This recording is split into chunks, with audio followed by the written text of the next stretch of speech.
আসসালামু আলাইকুম রহমতুল্লাহি বরকাতু। যেহেতু আবার এলাম আজকে ভিডিওর ভিতরে করে কাকু গান কব, সুন্দর গান কব, আন্ডারে দেখতে থাকেন, ভাল লাগবো গানটা সবের জন্য।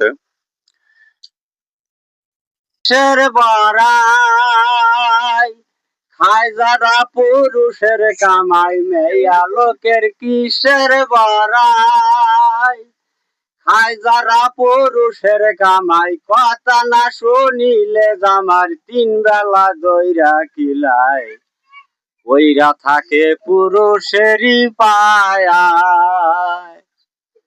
মেয়ে হয় পুরুষের দাসী, তার খেজমত কর দিবানিশি। মেয়ে হয় পুরুষের দাসী, তার খেজমত কর দিবানিশি। পুরুষকে রাখিলে খুশি, পরকালে শান্তি পায়, ওইরা থাকে পুরুষেরই পায়ায়।